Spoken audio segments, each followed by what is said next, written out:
Hello, fellow patriots! Tonight, Elizabeth Pocahontas Warren has a public meltdown during a speech at the Boston Women's March.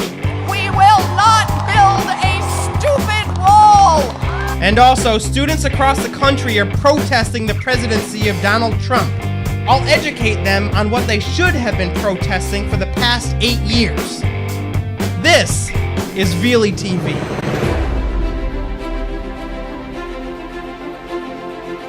You and I have a rendezvous with destiny. We will preserve for our children this, the last best hope of man on earth, or we will sentence them to take the first step into 1,000 years of darkness.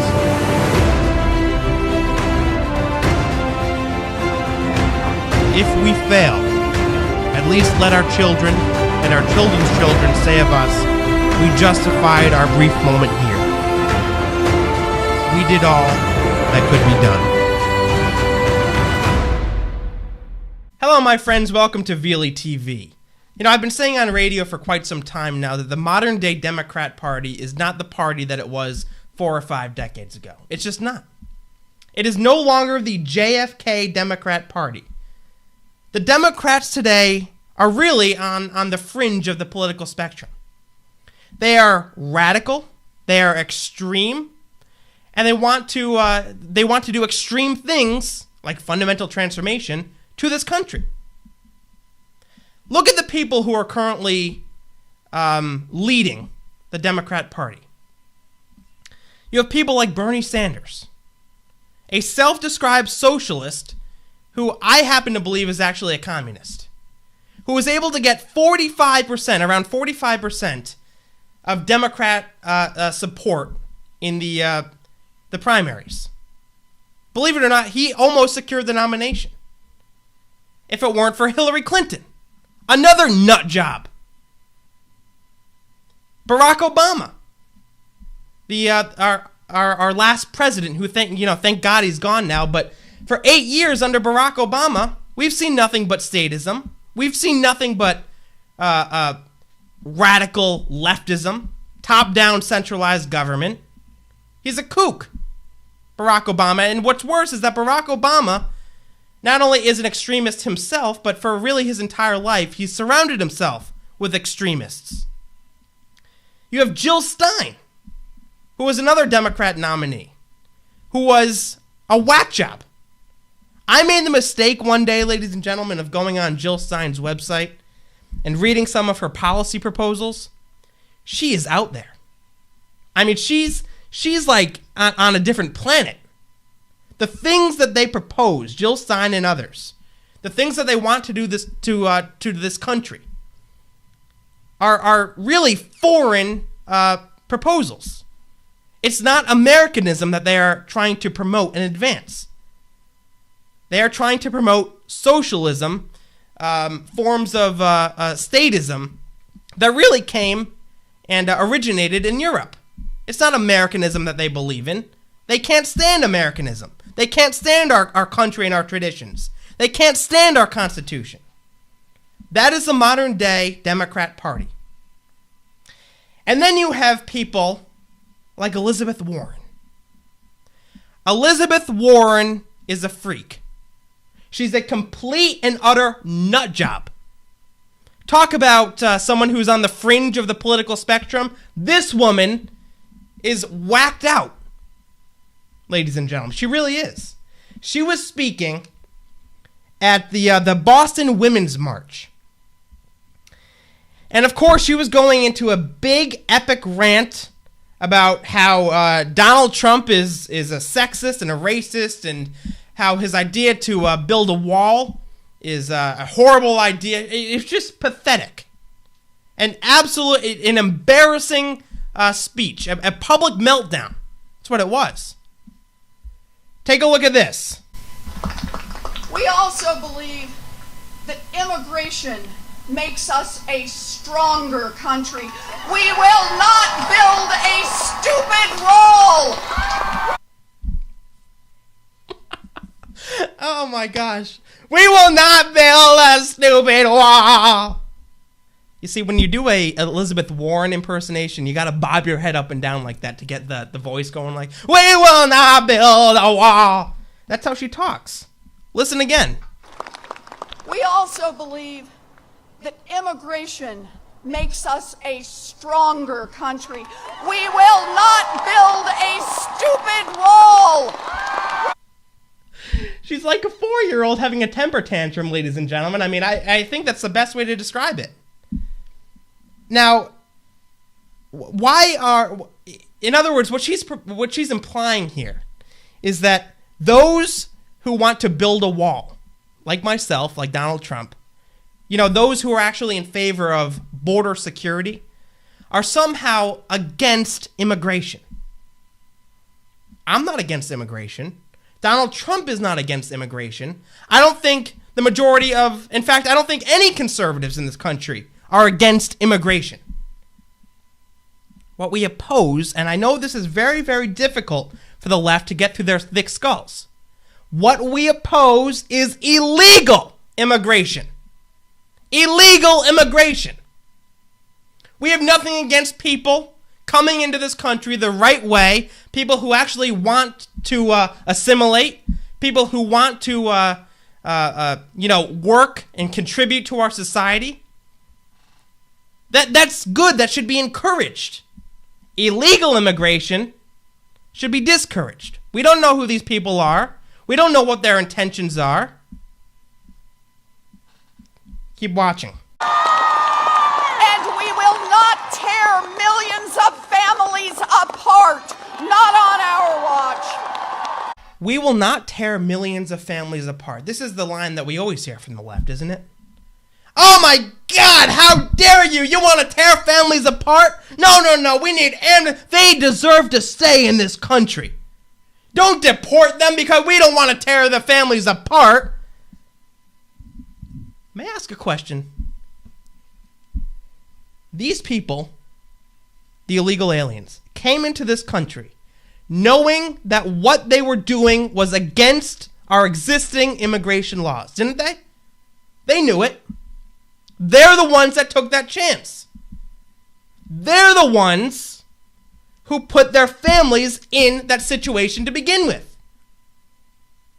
And so now we're supposed to, according to Elizabeth Warren, ignore our immigration laws for the sake of these illegal aliens who don't have a right to be in this country in the first place. Do you see how whacked out they are, ladies and gentlemen? And we believe that sexism, racism, homophobia, and bigotry have no place in this country. Black lives matter. No, all lives matter. I know the left, they hate that, by the way. When we conservatives say that all lives matter, they can't stand that. They do. I mean, isn't that true? All lives matter? No. Just black lives matter, Jason. You're not supposed to acknowledge that all lives. Just black lives matter. Sexism, racism, homophobia, and bigotry have no place in the United States. Who exactly is promoting sexism or racism or homophobia and bigotry? Who is promoting that? I know you liberals, you have these terms memorized, and you throw them out there at any chance you get. Oh, this country, the conservative right, they're sexist and racist and this, that, and the other. They're xenophobic and homophobic and everything else. It's just really pathetic. You know what kills me too, ladies and gentlemen, is that I bet if I were if I had the chance to sit down with Elizabeth Warren and make her substantiate the charges. That is to say, Elizabeth Warren, if you're calling Donald Trump and the people on the right in this country racist and sexist and homophobic, prove it. Prove it. Oh, the Democrats, big tough guys, huh? Oh yeah, Elizabeth Warren, real tough, getting out there and calling us racist and sexist and bigoted and all the rest. Why don't you prove it? Why don't you prove it? Diversity makes our country Who's against diversity?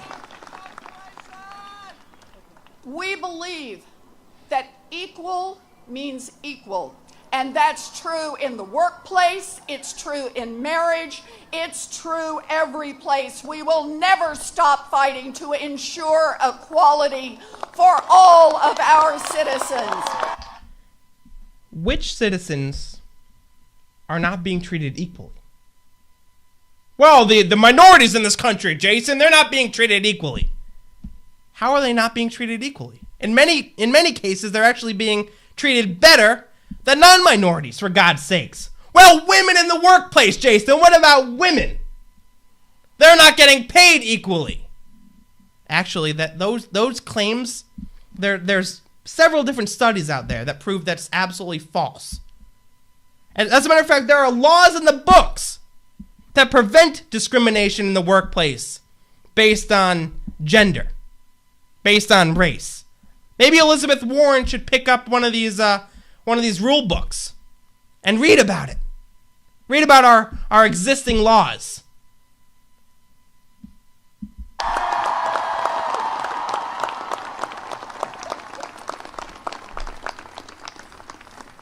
You know, I could do this all day.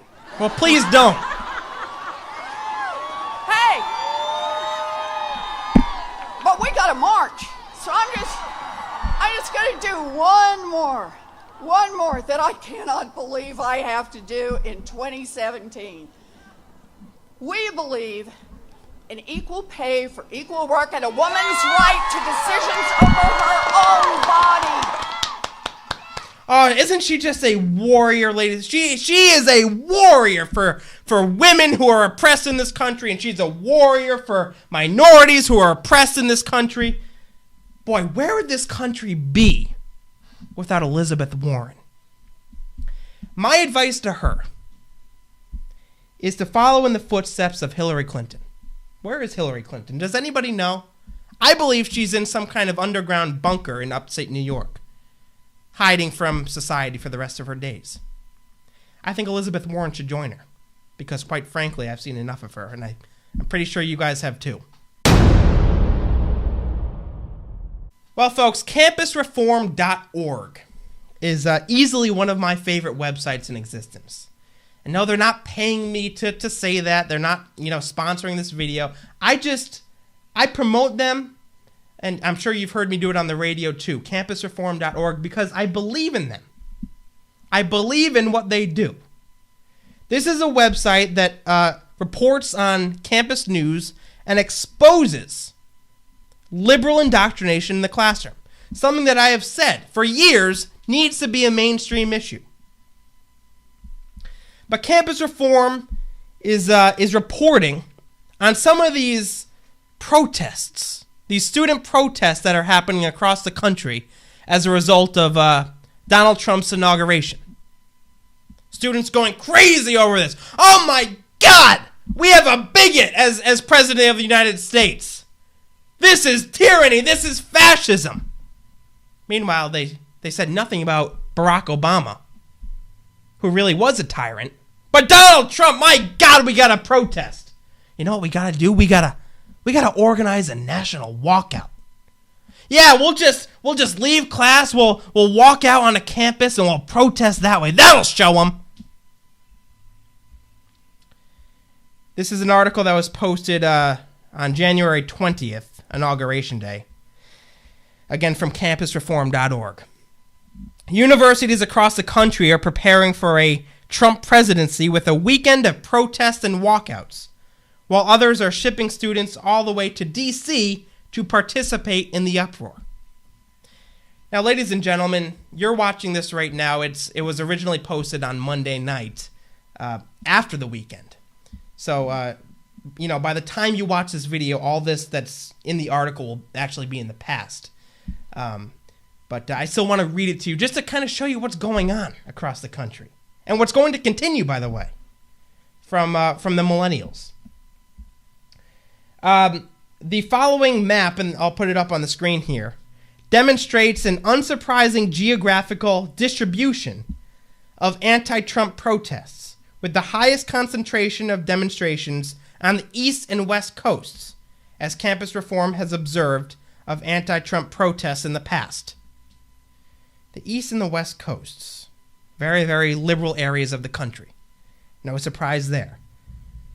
Notably, California will be home to the large majority of anti-Trump protests occurring this weekend on college campuses, with students from 8 different schools participating in the uprising in one way or another. In total, 33 of America's most prestigious schools will demonstrate against Trump during his inauguration weekend, many of which are participating in a nationwide teach-in known as Teach, Organize, Resist, which is asking professors to set aside regular class time for teach-ins as a means of challenging Trumpism. You heard that correctly. They're setting aside class time. Forget American literature. Forget American history. No. We need to teach our students how to protest Donald Trump. Several other schools, including a Catholic school in Minnesota, will be subsidizing buses to send students to the Women's March on Washington, an explicitly pro-abortion anti-Trump protest. You know, the one that Elizabeth Warren spoke at. You know, let me say something about all these young people protesting Donald Trump. Donald Trump, first of all, I'll start from this premise. As a 22-year-old conservative myself, I'm a millennial. I don't believe Donald Trump is the perfect president. I have many things that I have challenged him on, and I will continue to challenge him on. I challenge him from a liberty-oriented perspective. I have never and will never say that Donald Trump is a sexist, that he's a racist, that he's a bigot, that he's a homophobe. Because I don't believe he is.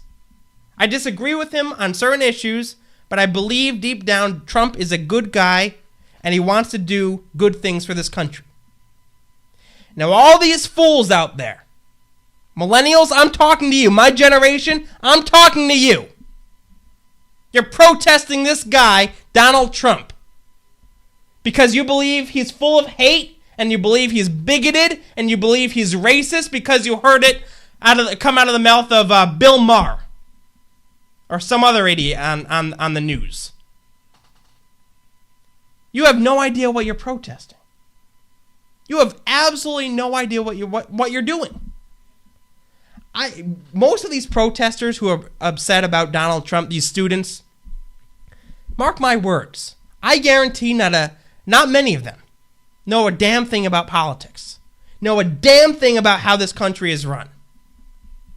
I guarantee it.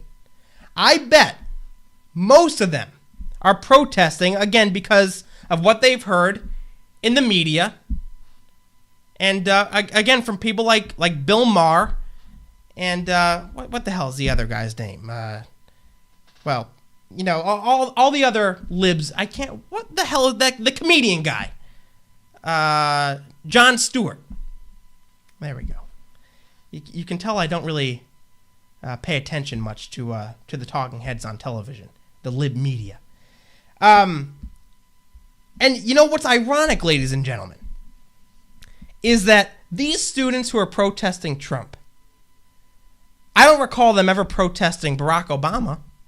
And Barack Obama, I mean, you want to see a threat to our country? You want to see a real threat to our republic? Millennials out there, you want to see a real threat to your future? Where have you been for the past 8 years? Do you know how much debt Barack Obama has racked up? National debt? Do you understand that it's close to $20 trillion? Do you understand that we millennials are going to be the ones one day forced to pay that off in one way or another? Do you understand that? Probably not.